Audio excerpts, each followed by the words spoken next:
Om Swastiastu. Assalamualaikum warahmatullahi wabarakatuh. Shalom Namo Buddhaya, salam kebajikan dan salam harmoni.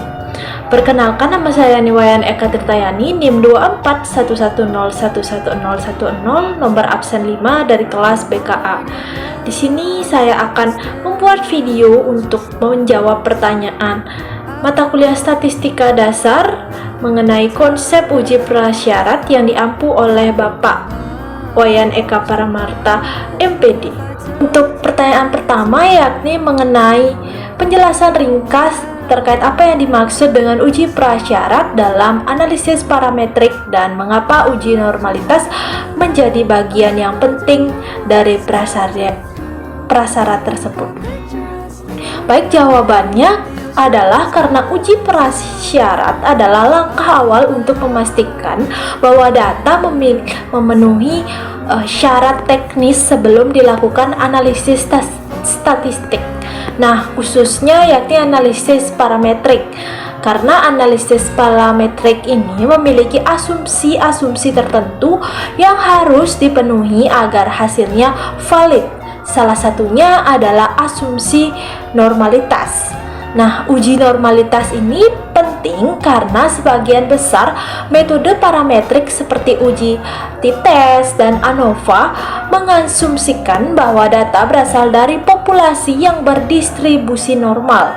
Nah, jika asumsi ini tidak terpenuhi, maka hasil analisis bisa berbahaya atau menyesatkan. Nah, contoh ringannya yakni seperti sebelum memakai penggaris untuk mengukur panjang meja, kita akan pastikan dulu bahwa penggaris yang lurus.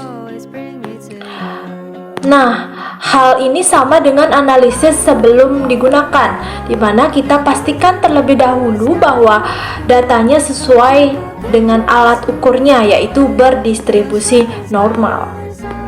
Baik, untuk pertanyaan yang kedua yakni berikan penjelasan mengenai apa itu distribusi normal dan bagaimana kita dapat mengenali data yang berdistribusi normal secara konseptual dan visual. Nah, jawabannya yakni distribusi normal adalah sebaran data yang simetris dan membentuk kurva lonceng. Artinya, sebagian besar nilai berada di sekitar rata-rata dan jumlah data akan semakin sedikit seiring menjauhi rata-rata ke arah kiri dan kanan.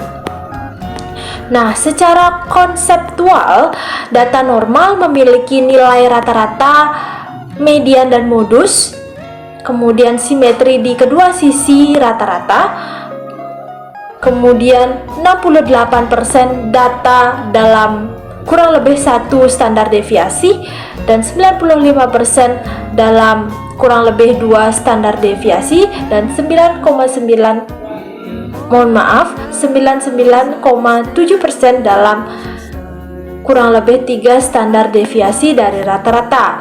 Kemudian secara visualnya, data normal ditunjukkan melalui histogram berbentuk lonceng Q-min Q, plot yang titik-titiknya mendekati garis lurus.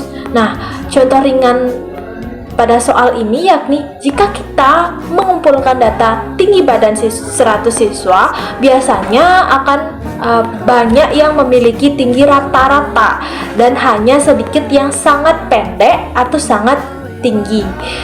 Nah, ini adalah ciri distribusi normal.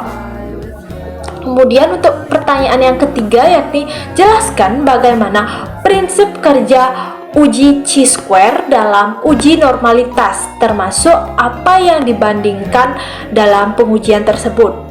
Nah, jawabannya yakni uji chi-square bekerja dengan membandingkan antara frekuensi yang diamati dan frekuensi yang diharapkan berdasarkan distribusi normal. Nah, langkah dasarnya yakni datanya dibagi ke dalam beberapa kelas interval. Kemudian hitung beberapa jumlah data pada tiap kelasnya atau frekuensi aktualnya, dan juga hitung beberapa jumlah yang seharusnya ada pada frekuensi harapan. Nah, kemudian bandingkan keduanya dengan rumus chi-square. Nah, jika hasil perhitungan lebih besar dari nilai kritis dari tabel chi-square tersebut, maka itu tidak normal. Nah, contoh ringannya yakni seperti, bayangkan kita punya data nilai ulangan. Kita harapkan ada 10 siswa di rentang 70 sampai 80, tapi yang muncul cuma 4. Maka selisih besar dari kasus ini bisa menunjukkan penyimpangan dari distribusi normal. Pertanyaan yang keempat yakni sebutkan dan jelaskan 2 asumsi utama yang harus dipenuhi ketika menggunakan uji chi-square untuk menguji normalitas distribusi.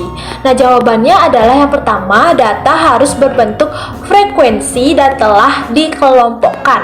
Nah, chi-square tidak digunakan untuk data yang mentah, melainkan untuk data yang sudah dikategorikan atau dibagi dalam kelas interval. Kemudian yang kedua yakni frekuensi harapan di setiap kelas minimal 5 agar hasil uji chi-square valid. Masing-masing kelas harus memiliki cukup data. Nah, apabila frekuensi harapan terlalu kecil, misalnya di bawah 5, maka hasilnya bisa tidak akurat. Pertanyaan yang kelima yakni jelaskan 1 kelebihan dan 1 keterbatasan uji chi-square, khususnya jika digunakan dalam penelitian sosial dengan jumlah sampel kecil. Nah, jawabannya yakni kelebihannya, chi-square tidak memerlukan data berskala interval sehingga cocok untuk data sosial yang bersifat kategori atau ordinal. Kemudian keterbatasannya yakni kurang tepat untuk sampel kecil karena uji ini membutuhkan frekuensi harapan minimal. Nah, jika sampelnya kecil, maka kemungkinan besar tidak akan memenuhi syarat sehingga hasil uji menjadi tidak valid. Nah, contoh ringannya seperti jika hanya ada 15 responden dalam survei tentang sikap sosial, hasil uji chi-square-nya bisa berbahaya karena data tidak cukup tersebar untuk setiap kategori. Nah, mungkin itu saja jawaban yang bisa saya sampaikan. Mohon maaf bila ada kata-kata yang salah atau jawaban yang kurang tepat. Saya akhiri video ini dengan menghaturkan para mesanti. Om Santi Santi Santi Om. Wassalamualaikum warahmatullahi wabarakatuh. Shalom Namo Buddhaya, salam kebajikan dan salam harmoni. See you.